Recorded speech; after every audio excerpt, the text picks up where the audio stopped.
on. Yes. Let me put that sticker Yes, on for people who might want to reach out or call or contact on their way, yeah. right? We are expecting over 2 million people in London, so it's Tomorrow, gonna be it'll be massive.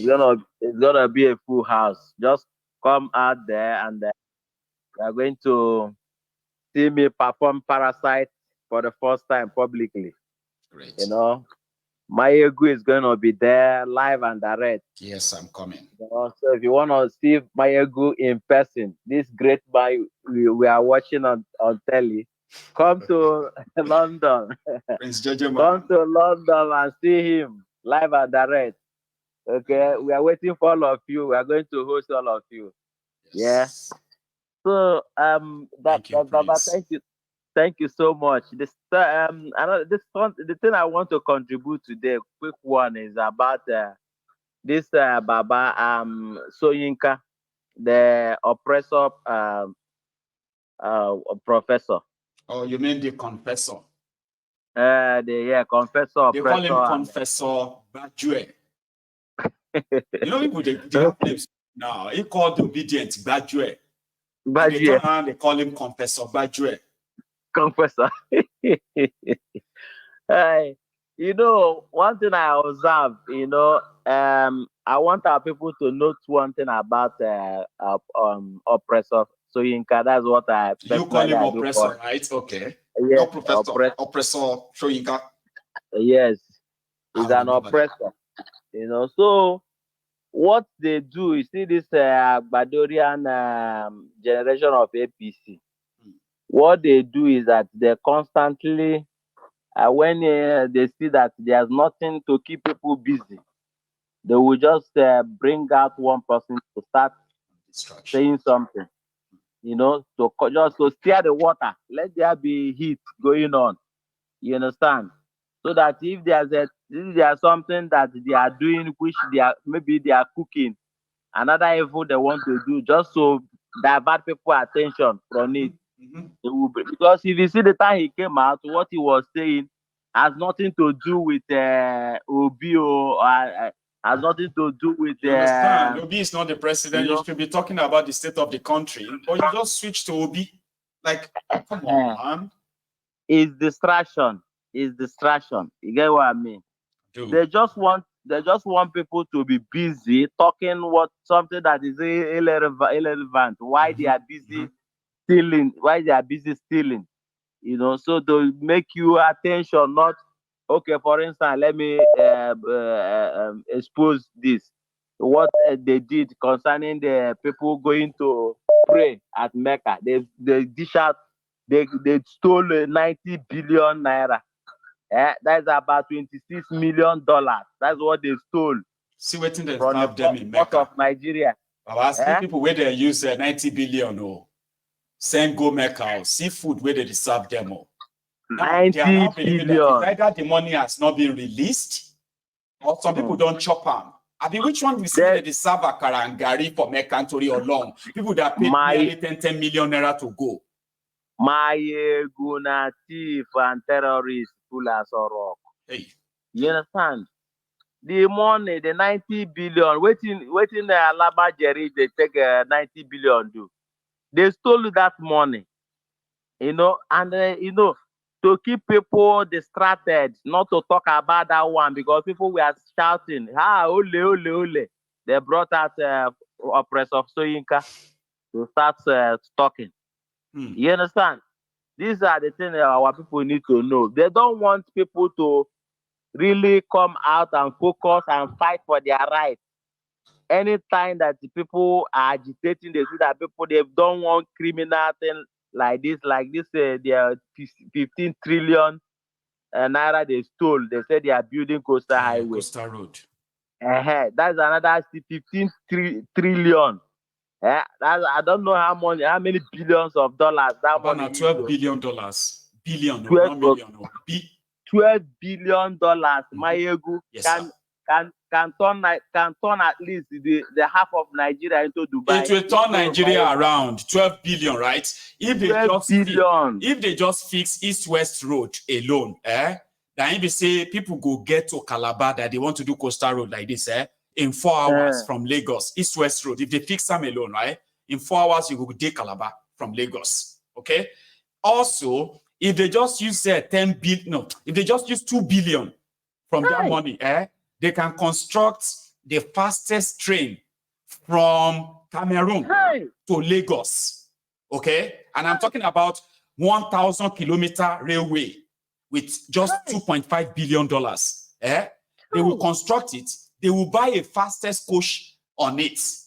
All of it for 2.5 billion. Baba, not even 12 billion, 2.5. They will build rail.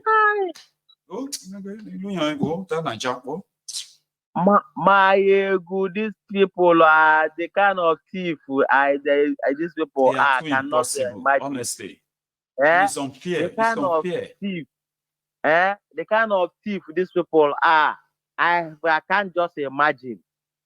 I don't know if these people are human beings or they are baboons. So I don't, because human being will think of even his own preservation. They are not even thinking of they themselves. They don't have anything called self-preservation. No.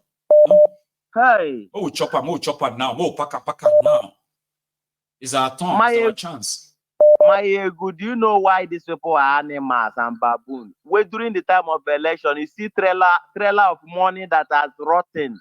Trailer of money. See, today, did they investigate to know who stole all this money that they brought out? The money that termite has eaten up. I don't you saw it then, my ego. I saw it now. That's it. Are they human being? Can normal human being do people where they carry millions of dollars? They bury them inside GP tank. People they carry millions of naira, millions of dollars. They bury them inside the soak away. While the rest of the country is looking for work and job. You know, those mad people. What I wish one day, see all of them, they just bring them together, put them inside one drone and put hot water there. Yeah. One day. All of them inside one drone. Put all of them inside just put them inside one plane. May go crash somewhere. Prince Jejema. Thank you. Thank you, Baba. You have a good one, okay? God bless you. Of our greedy leaders. Oh, Thunder, where are you? This is the time you are supposed to strike, so that you eliminate all of them, so that we have peace in our nation. We'll join them in one aeroplane, so that it will crash land in the course of their journey. Furthermore, our security agents, i.e., the police and of that young man, Flora, milady, if you are in London, any of you you don't even have to be in London, come on. If you are in the UK on Thursday, you should join us in solidarity, in remembrance of the Biafran fallen heroes. This is in remembrance of women, children, men, young, old, that became the victims of that genocidal war of 1967 to 1970, popularly called the Biafran War. It is a remembrance. Nigeria wants to do everything for us to forget about it. Don't read about it, except what you are told about Biafra. But these days, there are generations who have been reading. I'm talking about non-Igbos, who have been reading what really happened to the Igbos and non-Igbos alike in the old Eastern region. And they discovered that Nigeria, who said no winner, no vanquish, let everybody move on, we now realize that we are not going to be able to move on. Okay? Without what they call closure. Closure is when those who perpetrated the crime against humanity, whether they are dead or still alive, are actually held responsible. There are those who are like the Holocaust planners, Holocaust officers, Holocaust guys who are like years after Holocaust, they were still kind of being hunted down for trial. Same in so many other places all over the world. It's only in Nigeria. There are murderers, genocidists. They were rewarded. They were made ministers, presidents, head of states, on and on. Those who actually slaughtered their fellow Nigerians because of where they came from. Now you need a closure. That closure will come from the area of forgiveness. the entire Nigeria would demand for a forgiveness from the entire Igbos. And I'm talking about the entire Old Eastern region, a situation whereby the entire Nigeria will actually apologize. And not just that, the entire Nigeria will pay restitution to the Igbos, who lost millions of people that shouldn't have died if not for the egoistical war and disagreement, the withdrawal of a gentlemanly agreement that led to the loss of life of millions of people. Nigeria don't want us to see it that way. Nigeria wants you to blame the Igbos all your life. In fact, there are Igbos who blame themselves because Nigeria told them to blame themselves. And despite all of this tactic and all that they have employed for over 50 years, the Igbos will never forget what they did to their people. And it is called the Remembrance Day. And you don't have to be Igbos to be part of it. I am going to be there. I will be in London before 10 a.m. that day, on Thursday. I will be in London on Thursday. Inshallah, I shall be there. So yeah, you should come around. Let's walk in solidarity.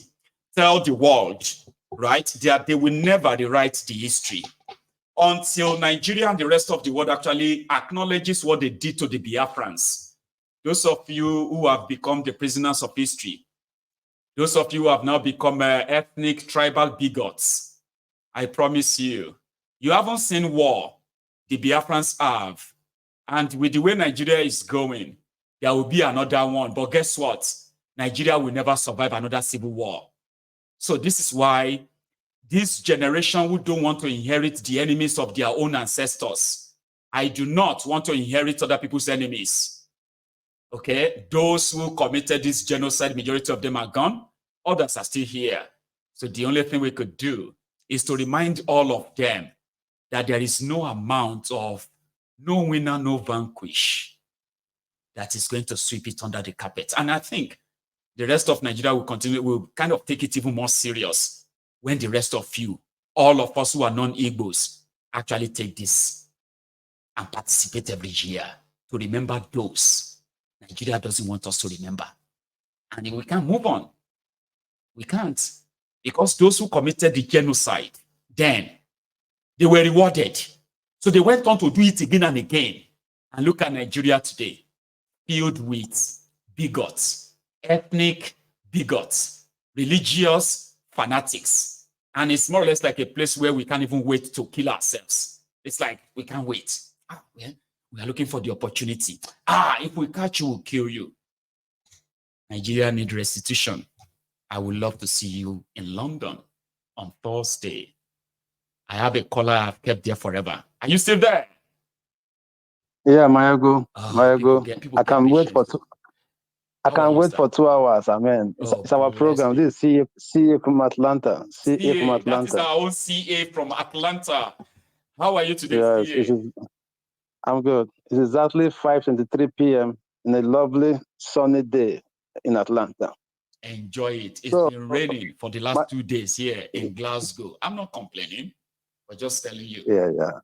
CA. Yeah. So yeah, about our confessor, Shoyinka. People, I don't know if people notice something. One is a strategy to keep him out of 2027. So I think it's an indictment on the administration because for them to be shouting Obi, that means Obi won that election. They knew he won that election. And I think that's why they hate him. They knew, yes, they knew he won that election. So their fear now is, since they've already failed, of course they already failed. Even they don't need 3 more years to show that they failed. What will 2027 be like with Obi back in that race? So that's their fear. I think the strategy is, let's demarcate this guy and see if we can get him out of the way. I know they're still going to rig it. For real. Yes. One that could trigger anything. Indeed. Yes. I know they are still going to rig to get themselves in. But they want to do it in a way that even if they rig, there won't be too much opposition, because the way things are now, their fear is This guy didn't do anything when they stole the election from him. Who knows what's going to happen next if they steal the election from him again? So that guy, they say is clever. He's clever. He built Lagos. He built Lagos. These are the things he does to look for a way clever my house to plan. He built Lagos. He built very clever. So we can see all the cleverness now. How clever he is. Then secondly, the country is dead. Nigeria is gone. I was on a Twitter space this morning. If you hear what people are talking about that country, you will be amazed. The level of hunger, the level of poverty. A guy called and said, between God and man, he eats once a day with the wife and family. Once a day. Right now. These are people that are earning salaries. These are people who have jobs. They have imagine. These are people who get jobs, yes, but they can no longer really feed well. What kind of life is this? People who return back from Nigeria, they had to kind of say to us like, "Oh, Baba, see, people are going through a lot. Oh, if you have power to help anybody in Nigeria, please help them. Please don't judge them. Please don't do this." Somebody actually came. He told me that he said, "Baba, man, not like you. People are going through hell." Mayego, I don't know if you've forgotten. The last, about 2 calls away, I don't know if it's my last call or my call before the last. I told a story that my wife came back from Nigeria in February. I went to the airport to pick my wife with my little daughter. And she was almost halfway towards, she was crying, not almost. My wife was in tears. Suddenly broke out in tears. If not for the fact that I was on the highway, I was packed. I was on the 285. Those that know Atlanta know 285. A very busy highway. I couldn't park. What happened? What happened? She was crying. Said people are suffering back home. Like for real. So it's the kind of, people know say people they suffer. Sure you get. But get some sufferness which you go see. You will believe that it's not possible. This is not possible, if not because you are seeing it. I am not saying she's sobbing. No. She was shedding tears that my little girl was panicking. Daddy, what's going on? Why is mommy crying? He said people are going through hell back home. I have a friend in Ireland, Dublin, that went to Nigeria last month. He called me and said, "Oh boy, if there's anything where you feel do for people back home, just do them." No, please, people are actually saying, please don't ask them. And see, if you have anybody, I'm not even saying the random people now, people you know. Say if they come, do them, because if you know what it is now, that he said he was even asking, how are you guys even surviving? He said, we survive. People like you that come now will hang around you. Do that for 2 days. He said he was going to Djibouti because he lodged in a hotel in Solere. Was going to Djibouti to pick up some packages that they will bid for to him from Port Harcourt. Maybe to take it to Dublin on his way, but I don't know. He said he saw 3 guys. They looked at him, even though he didn't dress, too heavy. They came and said, Baba, please, they've not eaten since 2 days. Just give us something to eat. That they just came out, they were just released from prison 2 weeks ago. He dipped his hand in his pocket and gave them 2,000 naira. Mayego, he said 3 of them prostrated on the floor and we are rolling on the floor. 2,000 naira, we are rolling on the floor. Tears came out from his eyes. Tears came out from his eyes. People are going through a lot, Baba. But why are they holding it in? That's something that is shocking a lot of people, that they are going through a lot. They are going through hell. But none of them is the Twitter space I listen to with the criminal politicians. They just continue to. They say Nigerians. They say a lot about their politicians, but none of them that they have been talking to ever actually really see the politicians as a problem. Yeah. I was talking to a lady. I was talking to a lady from Abia State the other day. Last month we were driving. I was giving her a lift. Then we started. I was listening to a program. So what program is this? I told her. Apparently she's a pro-government person. I think she works in the ministry in Abuja. Then we started talking about governors. I say, imagine who's the Carlo. He's former governor from his state. He said, how he didn't steal any money. He had money before he became a politician. I said, I know he was a billionaire before he became a politician. But he stole money. How much did he steal? How much did they steal? He can pay them back. You can imagine people supporting thieves, criminals. You can imagine. Oh, Jews. It's one of those things. Let me just. Thank you so much for stopping by. Take care, my ego. You have Nice a good job. one, all right? See you. Mm-hmm. I built this country. I employed 13,800 workers. People employ nobody. And nobody asks them their source of wealth. I have 3 factories in Lagos.